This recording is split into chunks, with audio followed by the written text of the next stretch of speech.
First, live, local. This is Fox 12 Now. Hey everyone, welcome back to Fox 12 Now. I'm Greg Nibbler. As always, thanks for joining us. We do appreciate it. And if you're watching us live, we're here in the Fox 12 Oregon newsroom every weekday, starting around 1 p.m., going throughout the afternoon. And if you're watching this afterward, thanks for doing that as well. Lots of places to share the show, including KPTV.com, where you can pick it up there under the Fox 12 Now tab or the Fox 12 Oregon app.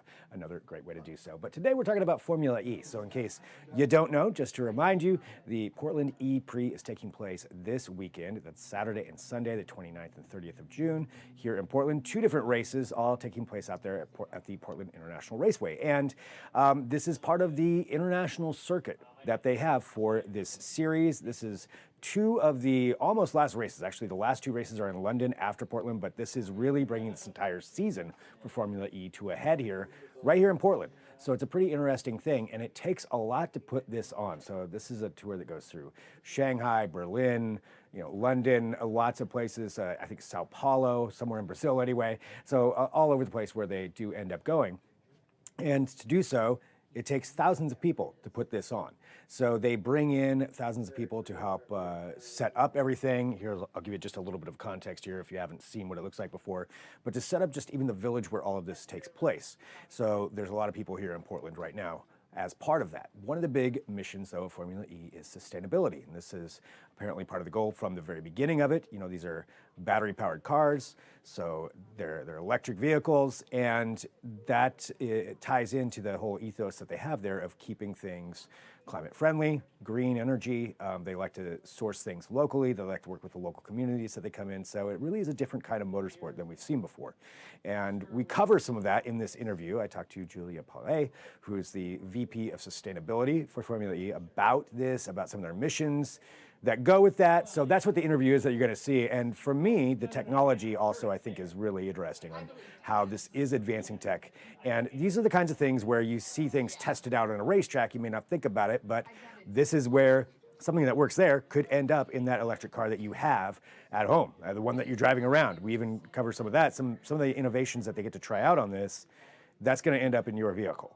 And so that's another fascinating aspect of it, software involved. Anyway, lots of things here, sustainability being one of the big parts of it. So Julia goes into that, covering a lot of those, a lot of that side. We also talk about STEM research and STEM education for, in particular, women who may have an interest, girls really is who they're focusing on, may have an interest in this field, but may have felt excluded before. Well, that's something they want to tackle as well. So Julia covers all of this, so I'm going to go ahead and let her explain it all. So here we are. This is out at PIR yesterday, talking to Julia from Formula E.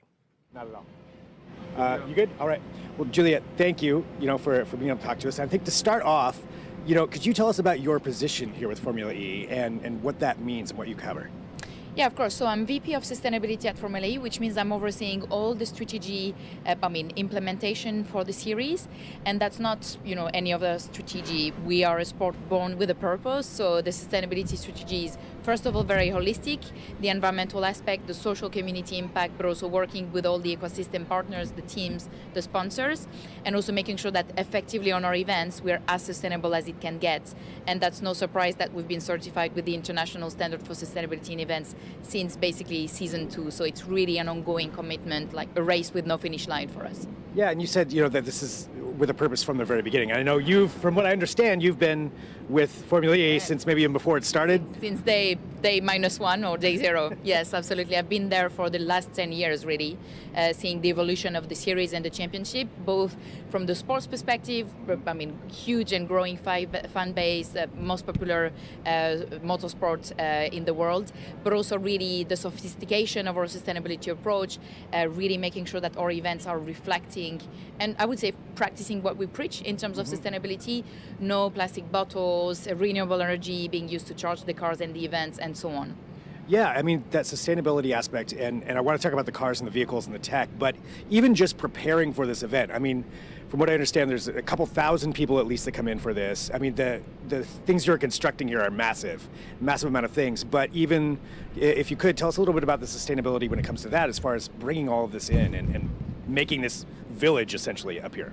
Yeah, exactly. We call that the circus. So Yeah. this is us really traveling around the world, and that's very important for us because we have a set of sustainability standards that are really inherent to the series that we want to make sure that are respected. So, no plastic bottles being used on our site, the renewable energy that we use to charge the cars and the event, the impact and the work that we do with the local community. I'm going just in a couple of hours to visit the local charity partner that we have here that is called St. John's Center for Opportunities. It's really something that is important to us to blend in the local community what matters in each race location and support them. Here we're supporting by donating a 25K grant that will support business and climate resilience in making sure that they adopt more sustainable practices. And that's the whole point. It's much more than a sport from LA. It's how we inspire people to adopt and live more sustainable lifestyles. Yeah, lifestyle. I was just going to say, that seems like that's what that is. So, and as you mentioned, practice what you preach, basically. Yeah. So doing that, coming into a community like Portland, which we have, a pretty good reputation for sustainability. So you mentioned that you're going to be partnering with St. John's. How else do you incorporate in with a local community when you come in like that? Yeah, so the local community is super important to us. We always work with the key community groups, whether it's charities, local schools, local universities, and we host always the day before the race an event for them to come together and basically, show appreciation of them greeting us in their community and us giving back to them, explaining what we do, getting them to meet the teams, the drivers, showing the behind the scene of the technology, but also understanding why it's important to us to really push forward the sustainability aspects of the event. And looking at that, you mentioned the fuel and renewable energies that are being able to use not only for the vehicles but also just powering this event. And I know that's one of the things we want to talk about. Can you explain how that is and how you're able to do that? Yeah, so basically we always make sure that the cars, first of all, are powered with renewable energy because that's how you maximize the environmental benefits of switching to electric vehicles, because if they are powered with renewable energy, that's where you attain really the maximum CO2 reduction when you drive over the lifespan of the use of the vehicle as an everyday passenger, really. And so we make sure that the power is consistently coming from renewable sources. In most of the races, we basically use HVO, which is literally a fuel that is turned from your French fried oils, turned into the same chemical product as that diesel, but it's basically a biofuel, and it's called second generation because it's coming from a waste and turned into basically a new fuel. So that's what we use to power the cars. And then the rest of the event, either we charge on the grid and we make sure that the grid is basically coming from renewable energy sources, or also on HVO, which is this fuel. So these cars are fueled by that HVO? So the cars basically are charged with the electricity generated by this HVO. So we have generators fueled with the HVO, they create electricity, and then we've got the cables that charge the cars. Amazing. And so how do you source that fuel? I mean, you mentioned, it's fry oil or different things like that. Where do you acquire that from? So we basically source the fuel in the different geographies in the world. That's the whole point and the beauty of the fact that we're able really to have also local footprint. We work with local specialists in the different markets. So here in the US, we found basically a local supplier that is able to provide us with the HVO that we need. So, it really does seem, coming from that sustainability aspect, but also tying in the community of where you come into. And I know, Formula E travels all over the world. So I imagine there's a lot of logistics that go into that.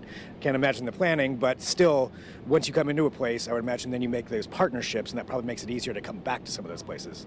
Yeah, absolutely. Us rooting in the local community, whether it's really the micro local community or having the right suppliers and contacts, it's really, really important to always, stay at the top of our standards and make sure that we find the like-minded people that we want to work with, because again, sustainability is at the heart and at really the backbone of everything that we do, from strategy to commercial to events delivery.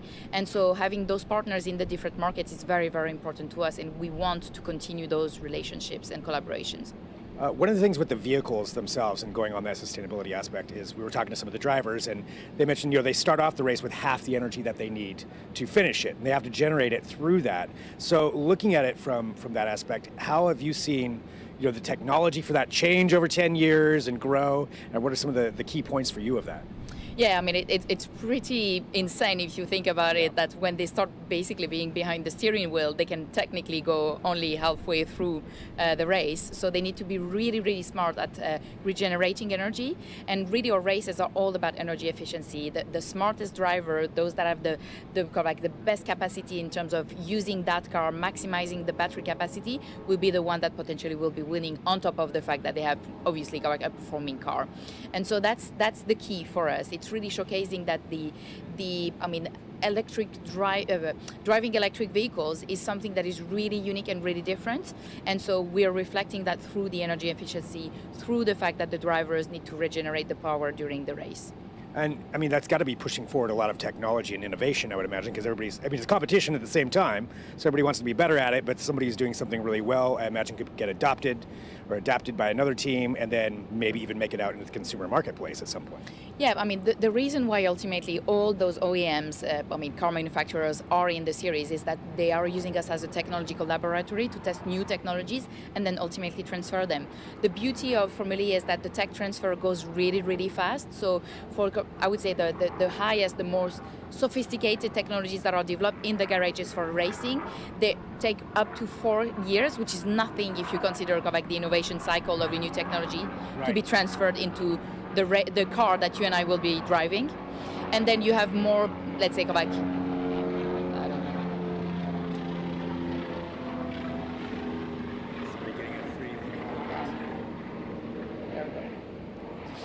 and then you have more, direct transfers. So one of my favorite examples is Jaguar. Jaguar has been racing with us since the beginning of the series. And a couple of seasons after, then starting to race, they got some, very important technological learning in terms of the software that they're using in the cars. And so they basically were able to give a software update globally to all their I-Pace SUV consumers, drivers in essence, 10% battery range increase thanks to the learnings that they had in the garages. So it's massive. Wow, yeah, so that really does and can transfer over to all these other things. I mean, I think, this is all such amazing information. For you, what do you think is the most important thing for, people who may not have been racing fans before, maybe they're new to it? Formula E was here last year, but a lot of people are probably going to be coming out to see something like this for the first time. What do you think is most important for the people of Portland to know about Formula E? So first of all, it's a sport that is so thrilling and so exciting. You will see that, on Saturday and Sunday, the action on track is really so exciting. It's also a different approach to, the traditional racing. So it's really interesting to discover something that is more tech-based, really innovative, and so on.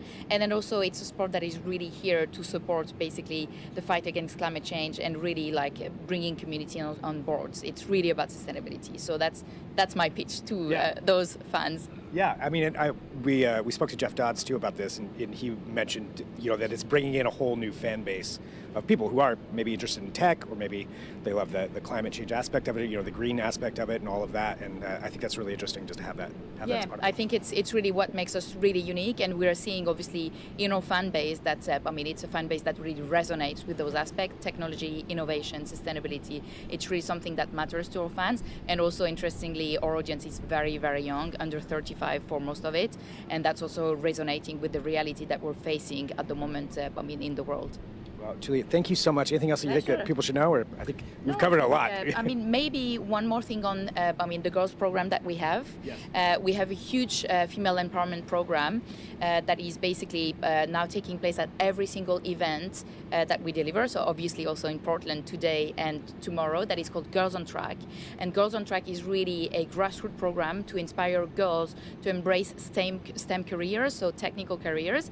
Obviously in motorsport should they want to, but not only. Obviously you have so many industries that are adjacent to motorsport or feeding into the motorsport industry, and that's very important to us because we recognize that motorsport is not showing enough female leaders, and we actually want to participate and contribute to correct that by showcasing to females that they have absolutely a seat at the table should they want to, or a seat behind the driving the steering wheel. Nice. So yeah, all aspects of that. I mean, as you mentioned, Especially with this, I would think, with all these different technological aspects being incorporated into it, there's a lot of opportunities for STEM careers, or just racing, but STEM careers as well. Yeah, absolutely. So, I mean, we just want to welcome all the young, inspired girls that want to come and basically experience what motorsport looks like with us, and showing them that it's a welcoming environment for them. Fantastic. Julie, thank you so much. Pleasure. Thank you. All right, so there we go. So again, that was live out there at PIR. We did have that stop for a helicopter that was flying over. It's very busy on that track, so we appreciate Julia's time and just the hospitality of going out there and checking out all the things that were going on. So again, Formula E taking place this weekend at PIR, so learning more about that. They did mention that charity, so that was a really cool tie-in that they're doing here and just a couple of other cities on that tour. So $25,000 going to that local organization there in St. John's. If you'd like to find out more, we've got more interviews about Formula E and lots of other things. If you just go to kptv.com and click on that Fox 12 Now tab. But since it is coming up this weekend, a little bit later here this afternoon, we're going to run our interview with the CEO of Formula E, talking about why they wanted to come back to Portland, why it's important during this entire tour, going to cities like London, Shanghai, Berlin, and Portland, Oregon. So what was it about Portland that made them want to come back? We discussed that. But before that, at 2 o'clock, it's Friday, and if you're a regular watcher of Fox 12 Now, you know it is time for the Fox 12 Weather Podcast Video Edition. So we're going to get that turned around for you here in just a few minutes if you are watching live. And again, you can always watch these segments afterward, as I mentioned, at kptv.com under the Fox 12 Now tab or the Fox 12 Oregon app. But that is coming up next, so you'll want to hear what those guys are talking about, and that's at 2 o'clock-ish. So I'm going to sign off. We'll get that ready. I'll talk to you soon. I'm Greg Nibbler. This is Fox 12 Now.